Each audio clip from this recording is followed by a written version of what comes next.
ഇത് പണി ചെയ്തില്ലെങ്കിണ്ടല്ല ഇപ്പൊ എണീറ്റ് നടക്കണ ഞാൻ പെട്ടെന്ന് ഇരിപ്പോ എല്ലാവരും അല്ല ചില ആൾക്കാർ കുട്ടികൾ മര്യാദക്ക് കഴിയാനുള്ള നമുക്കെല്ലാവർക്കും ശാരീരികമായ പലവിധ ബുദ്ധിമുട്ടുണ്ടാവും.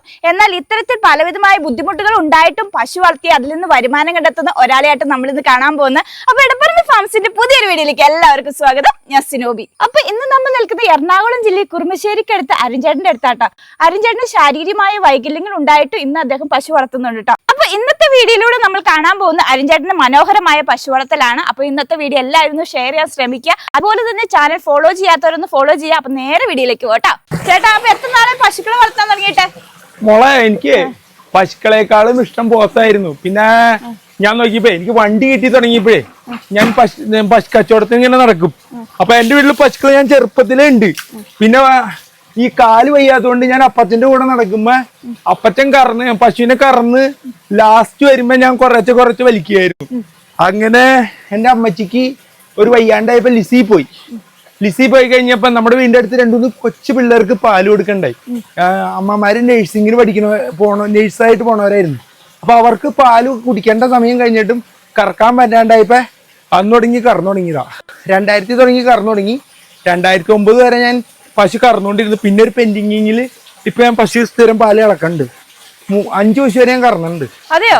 അപ്പൊ എന്ത് പറ്റിയതായി കാലിന്? അല്ല, കാലിന് വൈകല്യം ഉണ്ടായിരുന്നു, വേറെ കുഴപ്പമൊന്നും ഉണ്ടായില്ല. അത് കഴിഞ്ഞിട്ട് ഇപ്പൊ കോവിഡിന് 2ാമത്തെ ഇഞ്ചക്ഷൻ ചെയ്തപ്പോ എനിക്ക് ഒരു വലിച്ചിലുണ്ട്.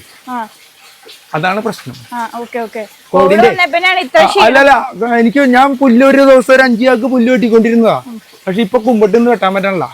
കുമ്പിട്ടിന്ന് വെട്ടുമ്പോ എലി കംപ്ലൈന്റ് കാണിക്കും.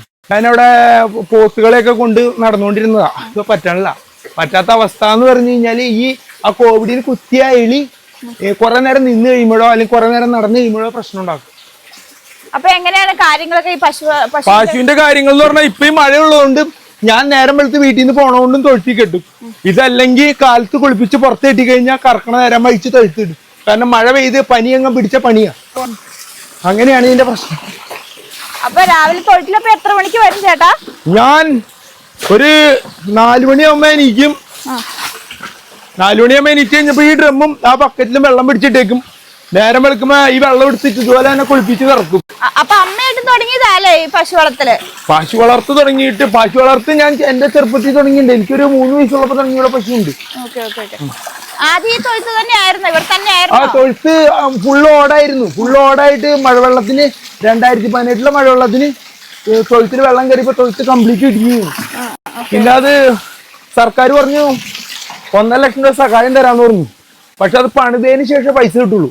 അപ്പൊ 1.5 ലക്ഷം രൂപ ഇപ്പൊ എടുത്ത് തൊഴുത്ത് പണിയാനുള്ള സ്ഥിതി എനിക്കില്ല. അതുകൊണ്ട് ഞാനത് ഇങ്ങനെയൊക്കെ ആക്കി വെച്ചു. ആ തൊഴുത്ത് എങ്ങനെ ഇരുന്ന് അതേപോലെ തന്നെ ആക്കി വെച്ചു. അതിന്റെ ഒരു സാധനം നമ്മൾ കളഞ്ഞല്ല. ഈ 3 പശുക്കളുള്ളൂ ഇവിടെ? ഇവിടെ 3 പശുവും ഒരു കിടാവുണ്ട്. അപ്പൊ ഇവിടെ എത്ര ലിറ്റർ പാൽ ഉത്പാദനം ഉണ്ടെന്നേ? അതിന് 15 ലിറ്റർ പാല് ഞാൻ കറന്നുണ്ട്. അതിപ്പോ കറവ വിട്ടു. ഇനിയിപ്പോ ഒരു കുറച്ച് ദിവസമാണ് കറക്കുള്ളൂ. ഇതൊരു 9 ലിറ്റർ പാല് ഉച്ച കഴിഞ്ഞൊരു 4 ലിറ്റർ പാലും ഉണ്ട്. ഇപ്പൊ പറ്റിട്ട് 3 മാസമായി. ഈ 2 പശുക്കളിൽ നിന്ന് പാല് കിട്ടുന്ന നമുക്ക് അത്യാവശ്യം ജീവിക്കാൻ പറ്റുന്നുണ്ടോ ചേട്ടന്? ജീവിക്കണതിന് കുഴപ്പമില്ല മോളെ. നമ്മളിപ്പോ ഒരു പശു പ്രസവിച്ച 4 മാസം വരെ പാലുണ്ട്. 4 മാസം കഴിഞ്ഞ് കഴിയുമ്പോ ഇത് മറ്റേ ചെനക്ക് കുത്തുക എന്നൊരു വിളിക്കുമല്ലോ.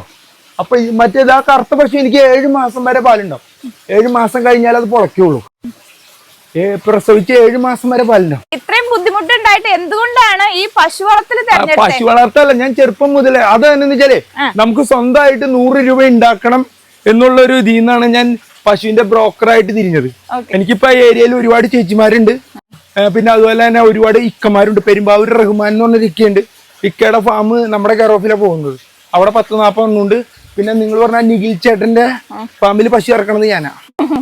ആരെ ആശ്രയിക്കാതെ പശു വളർത്താൻ പറ്റില്ല. ഇപ്പൊ എന്റെ പശു എന്ന് പറഞ്ഞാൽ ഞാൻ കാലത്ത് കറന്ന് കുളിപ്പിച്ചിട്ടിട്ട് പോയി കഴിഞ്ഞാൽ ഉച്ചയ്ക്ക് കറവയുണ്ടെങ്കിൽ മാത്രമേ വീട്ടിൽ തന്നെ. അപ്പൊ പശുക്കളുടെ ബാക്കിയുള്ള എല്ലാ പ്രശ്നവും അമ്മച്ചി ഡീൽ ചെയ്തോ. അപ്പൊ അമ്മയും ചേട്ടനും കൂടിയാണ്? അല്ല, അപ്പച്ചനും കൂടും. അപ്പച്ചൻ കമ്പനിയിൽ നിന്ന് പുല്ല് കൊണ്ടിരും. കാരണം ഇതിപ്പോ പുല്ലില്ലെങ്കിൽ ഒരു ദിവസം ഒരു കെട്ട് വൈക്കോല് തന്നെ ഉണ്ട്. ഇപ്പൊ ഒരു കെട്ട് വൈക്കോലിന് 300 രൂപയാണ് വന്നത്. അപ്പൊ ആ 300 രൂപ നമ്മുടെ കയ്യിൽ നിന്ന് വെറുതെ ഇങ്ങനെ പോയിക്കൊണ്ടിരിക്കും. പുല്ലാണ് ഇപ്പൊ ഇവിടെ പ്രധാനം. അപ്പൊ എന്തൊക്കെ കാര്യങ്ങൾ ചെയ്യും സാധാരണ ചേട്ടൻ ഇവിടെ ചെയ്യണത്? അമ്മ കൂടുന്നുണ്ടെന്ന് പറഞ്ഞു. അമ്മയും അപ്പനും കൂടുന്നുണ്ട്. ഞാനിപ്പോ സാധാരണ ചെയ്യണത് സാധാരണ കാലത്ത് വരുമ്പോൾ ഒന്ന് കുളിപ്പിച്ച് ഇറക്കും. ഇതേമാതിരി തന്നെ കുളിപ്പിച്ച് ഇറക്കും. ഉച്ചക്ക് കറവ് ഇപ്പൊ മഴയുണ്ടെങ്കിൽ മഴയില്ലെങ്കിൽ ഒക്കെ ഇതിനും പറമ്പിലേക്ക് കെട്ടിയേക്കും. അപ്പൊ അതിന് നടന്നൊരു വ്യായാമവും പിന്നെ ഒരു പ്രകൃതിയായിട്ടുള്ളൊരു ഇതും കിട്ടുമല്ലോ. ഇപ്പൊ മഴ ഉള്ളതുകൊണ്ട് ഇപ്പൊ മഴയൊക്കെ നനഞ്ഞു കഴിഞ്ഞ് കഴിഞ്ഞാൽ ചിലപ്പോൾ ഒരു പനി പിടിച്ച് കഴിഞ്ഞാൽ 10,500 രൂപ കഴിഞ്ഞു. നേരം വെളുത്ത് ലോകം മുഴുവൻ പറന്ന് നടക്കുന്ന കാശ് ഇതിനെ ചികിത്സിക്കാൻ വേണം. പിന്നെ ഞാനിപ്പോ ഈ 10 ലിറ്റർ പാല് കിട്ടിയ പശുവായാലും 5 ലിറ്റർ പാല് കിട്ടിയ പശുവായാലും ഞാൻ 3 നേരമായിട്ട് വെള്ളം കൊടുക്കും. 3 നേരം വെള്ളമായിട്ട് കൊടുക്കുമ്പോൾ ചിലപ്പോൾ 12 മണി 1 മണി അതൊക്കെ വെള്ളമൊക്കെ കൊടുക്കുന്ന അമ്മച്ചിയുടെ കറഫാ. തീറ്റകള് തലേദിവസം എത്തിച്ചു കൊടുത്തേക്കും. അപ്പോൾ അതനുസരിച്ച് അമ്മച്ചി കൊടുത്തോളും. ഞാനിപ്പോൾ 10 ലിറ്റർ പാലുള്ള പശുവായാലും 5 ലിറ്റർ പാലുള്ള പശുവായാലും ഒരു 5 കിലോ തിരി കൊടുക്കും. ഒരു കിലോ അവൽത്തവിടും 1 കിലോ ഫൈബറും 1/2 കിലോ കപ്പലണ്ടി പിണ്ണാക്കും. ഇത്രയാണ് അതിൻ്റെ തീറ്റ. പിന്നെ ഏതെങ്കിലും ടോണിക്ക് ഒരു 100 ml കൊടുത്തേക്കും. അത് സ്ഥിരമായിട്ട് ഒരു ടോണിക്ക് കൊടുക്കില്ല. പിന്നെ ഓസോബേറ്റ് കൊടുക്കുകയാണെങ്കിൽ നാളെ വേറെ എന്തെങ്കിലും മാറി മാറി കൊടുക്കും. ഒരു മാസം ഒരു ടോണിക്ക്. മൂന്നാം മാസം വരുമ്പോൾ ആ ടോണിക്ക് രണ്ടാമത് ചെയ്യും. കാരണം ഡോക്ടർ പറയുന്നത് ഒരു ടോണിക്ക് കൃത്യമായിട്ട് കൊടുക്കരുത്. കാരണം ഒരു ടോണിക്കിലുള്ള കണ്ടന്റ് ആയിരിക്കില്ല മറ്റേ ടോണിക്കിൽ എന്ന് പറയുന്നത്. ചേട്ടാ, അപ്പൊ 2018 ഒരുപാട് മാറ്റങ്ങൾ വന്നെന്ന് പറഞ്ഞു. അതായത് വെള്ളപ്പൊക്കത്തിന്റെ സമയത്ത് കാരണം ഇത് കംപ്ലീറ്റ് ഓടിട്ട തൊഴുത്തായിരുന്നു. അപ്പൊ 2018 മഴവെള്ളം വന്നു കഴിഞ്ഞപ്പോ തൊഴുത്ത് കംപ്ലീറ്റ് ആ വെള്ളപ്പൊക്കത്തിൽ ഇടിഞ്ഞു വീണു. മറ്റേ കട്ടയും ഓടൊക്കെ ഇടിഞ്ഞു വീണു കഴിഞ്ഞപ്പോ ഞാൻ ഇവിടെ പറഞ്ഞു കഴിഞ്ഞപ്പോൾ അവർ പറഞ്ഞു 1.5 ലക്ഷം രൂപ എനിക്ക് തരാം, പക്ഷെ അത് ഞാൻ പണിത് അതിൻ്റെ ചിലവായതിൻ്റെ രസീറ്റും കടലാസൊക്കെ കാണിച്ചു കൊടുത്താൽ തരാമെന്ന് പറഞ്ഞു. പക്ഷെ ഈ 1.5 ലക്ഷം രൂപ ഉണ്ടാക്കി തൊഴുത്ത് പണിയാൻ പറ്റുമെങ്കിൽ നമ്മളവിടെ അപേക്ഷ വയ്ക്കില്ലല്ലോ. അപ്പൊ ഞാൻ നോക്കി കഴിഞ്ഞപ്പോൾ ഇനിയും ഒരു തൊഴുത്ത് തല്ലിക്കൂട്ടാനുള്ള ശേഷി എന്നെ കൊണ്ട് 1.5 ലക്ഷം രൂപ തൊഴുത്ത് പണിത് വരുമ്പോൾ 2 രൂപയാവും. 2 രൂപ. കാരണം അതിന് പുല്ലൂട് ഇപ്പൊ പശുക്കള് അത് പോയാ പിന്നെ പശുക്കൾ പുല്ലൂട്ടി കയറുന്നതിന് പരിഹാരമായിട്ട് ഞാൻ ആംഗ്ലേയർ ഇട്ടുണ്ട്. അല്ല, ഇത് മൊത്തം ഇങ്ങനെ ഓരോ പശുക്കൾക്ക് തിരിഞ്ഞുള്ള അഴിയായിരുന്നു. അപ്പൊ ആ അഴിയും ഈ ചുമരൊക്കെ കൂടി ഇടിഞ്ഞു വീണ് കഴിഞ്ഞപ്പോ പശുക്കളെ നമ്മൾ തൊഴുത്തി കെട്ടി കഴിഞ്ഞു കഴിഞ്ഞാൽ നമ്മളിപ്പോ തൊഴുത്തി കെട്ടി നമ്മള് നേരം വെളുത്ത് വരുമ്പോ പശുക്കൾ പുല്ലൂട്ടി കയറിക്കും. അതൊരു അപകടമാണ്. പിന്നെ ആ പശു എങ്ങാനും ഇങ്ങോട്ട് എടുത്ത് ചടിയ കൈയും കാലൂടി. അപ്പൊ ഞാൻ എന്ത് വെച്ചാൽ ആംഗ്ലേയർ ഇട്ടു. കാരണം അത് അതേമാതിരി നമുക്ക് ഇനി പണിയാൻ പറ്റില്ല. പിന്നെ 1.5 ലക്ഷം രൂപ ചെലവാക്കി ഇപ്പൊ തൊഴുത്ത് പണിതിട്ട് ഇപ്പൊ ഈ പറഞ്ഞ പോലെ ഇപ്പൊ അപ്പച്ചനും അമ്മച്ചിയും രംഗത്തുണ്ട്, ഞാനും രംഗത്തുള്ളതുകൊണ്ട് മുന്നോട്ട് പോകണം. പക്ഷെ ഇത് 1.5 ലക്ഷം രൂപ ചെലവാക്കി തൊഴുത്ത് വന്നിട്ട് ആർക്കെങ്കിലും ഒരാൾക്ക് വയ്യാണ്ടായ ഈ പ്രസ്ഥാനം ഉടച്ച് ക്ലോസ് ചെയ്യല്ലോ. അല്ല, മുമ്പേ കണ്ടല്ലേ 1.5 ലക്ഷം രൂപ നമ്മൾ വെറുതെ 1.5 ലക്ഷം രൂപ എവിടെ നിന്ന് കടം എടുത്തിട്ട് വേണം ഇപ്പൊ തൊഴുത്ത് പണിയണേ. അപ്പൊ ഇപ്പോഴത്തെ നമ്മുടെ അവസ്ഥ എന്ന് പറഞ്ഞാൽ പശുക്കൾ മഴ പെയ്താ നനയരുത്. പിന്നെ അവരുടെ മുട്ടുകാല് പൊട്ടണതുകൊണ്ടാണ് ഞാൻ മാറ്റ് വാങ്ങിച്ചിട്ടാണത്. കാരണം സിമെന്റിൽ ഈ മഴ പിടിച്ച് കഴിയുമ്പോൾ ഈറ്റുകൊണ്ട് സിമെന്റിൽ തന്നെ നിന്ന് കഴിഞ്ഞ് കിടന്ന് എണീക്കുമ്പോൾ ഒരു വലിപ്പമുള്ള പശുക്കൾ മുട്ടുകുത്തി എണീക്കും. അപ്പൊ ഇവരുടെ ഫ്രണ്ടിൽ ആ തൊലി കംപ്ലീറ്റ് നമ്മൾ ബ്ലേഡിന് വരഞ്ഞു വരെ പോകും. അത് കഴിഞ്ഞിട്ട് പിന്നെ എണീറ്റ് കഴിയുമ്പോൾ അവിടെ പൊട്ടി ലാസ്റ്റ് അതിൻ്റെ ഉള്ളിൽ നിന്ന് പഴുപ്പ് വരും. അപ്പൊ പിന്നെ പശുവിന് നടക്കാൻ പറ്റാത്തൊരവസ്ഥ വരും. അപ്പൊ അങ്ങനെ വെയിറ്റ് കൂടുതൽ കാണിക്കുമ്പോഴാണ് മാറ്റ് വാങ്ങിച്ചിട്ടാണ്. നമുക്കിപ്പോ ഇങ്ങനെയൊക്കെ മുന്നോട്ട് പോകാൻ പറ്റുള്ളൂ. പോണോളത്തോളം അങ്ങോട്ട് പോട്ടെ എന്ന് വെച്ചിട്ടുണ്ട്. ഇപ്പൊ എനിക്ക് നിൽക്കുന്ന പശുവിന് 2 വയസ്സായിട്ടുള്ളൂ. പക്ഷെ ഈ 2 വയസ്സായി പശു നിൽക്കുമ്പോ ഈ പശുവിനെ ഞാൻ 10 മാസം പാല് കൊടുത്തതാ. 10 മാസം 10 മാസത്തില് 10ാം മാസം വരെ ഞാൻ പാല് കൊടുത്തു. 10ാം മാസത്തിൽ പാല് കൊടുത്തു വെച്ചാൽ നമ്മള് ഇപ്പൊ ഒരു പശുവിനെ കറന്ന ഒരു 20 മിനിറ്റ് അത് കിടാവ് കുടിക്കുന്നോണ്ട് 2 ഗുണമുണ്ട്. ഒന്ന്, പശുവിന് അകിട്ടില് നീര് വരില്ല. കാരണം നമ്മൾ എങ്ങനെ വലിച്ചു കറന്നാലും ഇവരുടെ അകിട്ടില് ആ പാല് കിടക്കും. ആ പാല് കിടന്ന പാല് പിരിയും. പാല് പിരിഞ്ഞു കഴിഞ്ഞ് കഴിയുമ്പോൾ പിന്നെ അത് കംപ്ലൈന്റ് ആയി. പിന്നെ അത് അകിടി വീക്കത്തിന് വരുമ്പോൾ 1500 രൂപ 2000 രൂപയുടെ ഇഞ്ചക്ഷൻ ചെയ്ത് കഴിയുമ്പോൾ നമ്മുടെ വയറ്റത്ത് പിന്നെ അടിക്കും. പിന്നെ പാല് ഒരാഴ്ചക്ക് പുറത്ത് കൊടുക്കാൻ പറ്റില്ല, കറന്ന് കാട്ടിക്കളയും. കാരണം കൊച്ചു കുട്ടികൾ കുടിക്കുമ്പോൾ അത് പ്രശ്നമാണ്. ചേട്ടൻ ശരിക്കും പറയും എന്തുകൊണ്ടാണ് ഈ ഒരു പശു എന്ന മേഖലയല്ല ഞാൻ ഉള്ള കാര്യം തീർന്നു പറയാന്ന് വെച്ചാൽ ഞാൻ പഠിക്കാൻ ഇത്തിരി പറയട്ടെ. പഠിക്കാന്ന് പറഞ്ഞാൽ കൃത്യമായിട്ട് ഒരു കാര്യം ചെയ്യാന്ന് പറഞ്ഞാൽ എനിക്ക് പറ്റില്ല. ഇപ്പൊ ഒരു കാര്യം അവിടെ ഇരുന്ന് ചെയ്യടാന്ന് പറഞ്ഞാൽ ഞാൻ ചെയ്യില്ല. എന്നാൽ ഞാനിപ്പോ വേറെ എന്ത് കാര്യം പറഞ്ഞാലും ഞാൻ ചെയ്യും. അപ്പൊ പഠിത്തത്തോടൊന്നല്ല, പഠിത്തം തന്നെ എനിക്ക് വലിയ താല്പര്യമില്ലാത്തൊരു വിഷയമായിട്ട് വന്നു. പിന്നെ ഞാൻ പഠിത്തം മൊത്തം നിർത്തി കഴിഞ്ഞപ്പോൾ കുറച്ച് നിർത്തി കഴിഞ്ഞപ്പോൾ സ്വന്തമായിട്ട് പോക്കറ്റിൽ പൈസ ഉണ്ടാക്കുക എന്നൊരു ലക്ഷ്യത്തിൽ പശുവിനെ കറക്കാൻ അറിയാം. പിന്നെ എനിക്ക് കോവിഡിന് കുത്തി എലിക്ക് കംപ്ലൈന്റ് വന്നവരെ ഞാൻ ഏത് കുത്തണ പശുവിനെ കഴിക്കും. അതേമാതിരി ഞാൻ പോത്തുകളെ കൊണ്ടുവന്ന് വിറ്റുകൊണ്ടിരുന്നു. ഞാനിത് പോത്തുകളെ കെട്ടാൻ വേണ്ടി മാത്രമാക്കി എടുത്ത സ്ഥലം ഇതായിട്ട് കോൺക്രീറ്റ് ചെയ്ത് ഇവിടെ അഴിയിട്ടിരുന്നത് പോത്തുകൾ 3 പോത്തിനെ കറക്റ്റ് ആയിട്ട് കെട്ടി വിറ്റിരുന്നു. അപ്പൊ ഒരു പോത്തിനെ നമുക്കിപ്പോ ഒരു 25 രൂപ കൊടുക്കണ ഒരു പോത്തും കിടാനെ കിട്ടണമെങ്കിൽ അന്നൊക്കെ എനിക്ക് ഒരു 15 രൂപ 17 രൂപ കൊടുത്ത് കിടാനെ കിട്ടിക്കഴിഞ്ഞ് കഴിഞ്ഞാൽ ഒരു 3 പോത്തിന് വിൽക്കുമ്പോൾ ഒരു 1.10 എൻ്റെ കൈ കിട്ടും. അപ്പൊ ആ അടിസ്ഥാനത്തിൽ ചെയ്തുകൊണ്ടിരുന്നത്. അപ്പൊ മൃഗങ്ങളോട് കൃത്യമായിട്ട് ഒരു രീതിയുണ്ട്.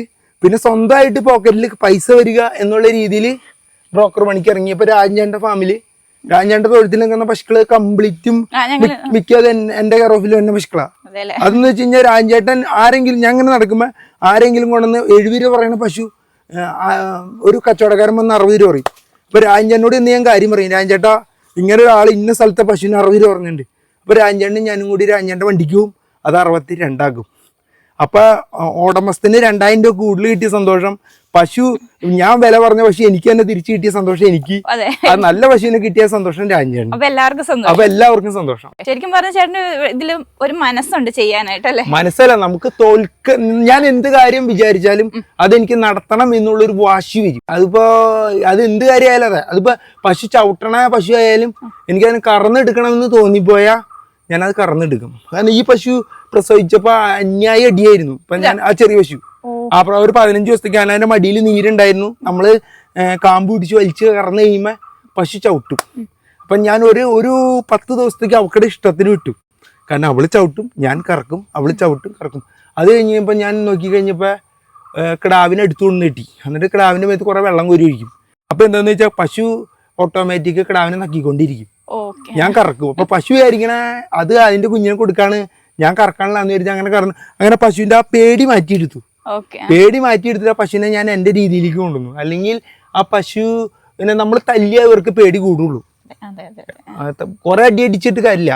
അപ്പൊ വീട്ടിൽ നിന്ന് കുറച്ച് മാറിയാണല്ലോ തൊഴുത്ത്. അപ്പൊ സാധനങ്ങളൊക്കെ എങ്ങനെ എത്തിക്കുന്നത്? അത് കറക്റ്റ് ആയിട്ട് അമ്മച്ചി എത്തിക്കും. പിന്നെ ഞാൻ 3 നേരം വെള്ളം കൊടുക്കുമ്പോൾ 3 നേരം ഈ തീറ്റകൾ തിളപ്പിച്ചു കൊടുക്കുള്ളൂ. അപ്പൊ അമ്മച്ചി ഒരു 11 മണിയാകുമ്പോഴേക്കും ഇപ്പൊ കാലത്ത് ഞാൻ കറക്കാൻ വരുമ്പോഴേക്കും അമ്മച്ചി ഇത് കുതിർത്തി ഒക്കെ വേവിച്ചിട്ടുണ്ടാവും. ഉച്ചക്ക് ഒരു 10-11 മണിയാകുമ്പോഴേക്കും അടുത്ത തീറ്റ കുതിർത്തി വേവിക്കും. കുതിർത്തി വേവിക്കുന്ന ഫൈബറും തവിടും നമ്മൾ വേവിച്ചു കൊടുത്തില്ലെങ്കിൽ അത് വെറുതെ ചാണകത്തിക്കൂടെ പോരുള്ളൂ. പിന്നെ അങ്ങനെ ദഹിച്ചുള്ളി ചെന്നാലേ ശരിക്കും ചാണം ഉറച്ച് അത് കറക്റ്റായിട്ട് ഉറച്ച് വീണാലേ പശുവിന് പാലുണ്ടാവുള്ളൂ. ഈ ചാണം ഉറക്കാതെ ലൂസായിട്ട് പോയി കഴിഞ്ഞാൽ ഒരിക്കലും പശുവിന് പാല് വരില്ല. കാരണം കൊടുക്കുന്ന ഫുഡ് ശരീരത്തിൽ പിടിച്ച് അത് ഉറച്ച് പുറത്തേക്ക് ഇടുതാലേ പശുവിന് പാലുൽപാദനം നടക്കുള്ളൂ. അപ്പൊ കൂടുതൽ എന്തെങ്കിലും എന്താ പറയാ ഇതുപോലെ എന്തെങ്കിലും വെയിറ്റ് ഒക്കെ ഉണ്ടെങ്കിൽ എന്ത് ചെയ്യും? അത് ഞാൻ എന്റെ 2 വീലർമ കൊണ്ടുവരും. 2 വീലർമ കൊണ്ടുവരും. വെയിറ്റ് എന്ന് പറഞ്ഞാൽ ഇപ്പൊ ആ പറമ്പിലുള്ള പുല്ല് കംപ്ലീറ്റ് കിട്ടും. പിന്നെ അപ്പച്ചൻ വരുമ്പോ അപ്പച്ചൻ പുല്ല് കൊണ്ടുവരും.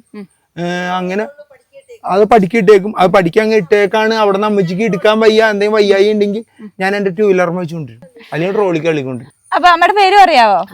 അമ്മയല്ല ആദ്യം പശു വളർത്ത് സ്റ്റാർട്ട് ചെയ്തല്ലേ? ഞാൻ ജനിക്കുമ്പേ തുടങ്ങിയാണ്. വീട്ടിലുണ്ട് പശു, എരുമ, കാള എല്ലാം ഉണ്ട്. ഓക്കെ. അപ്പൊ ചേട്ടന്റെ കൂടെ അമ്മയോട് കൂടി നിന്നിട്ടാണ് എല്ലാ കാര്യങ്ങളും ചെയ്യുന്നത് അല്ലേ?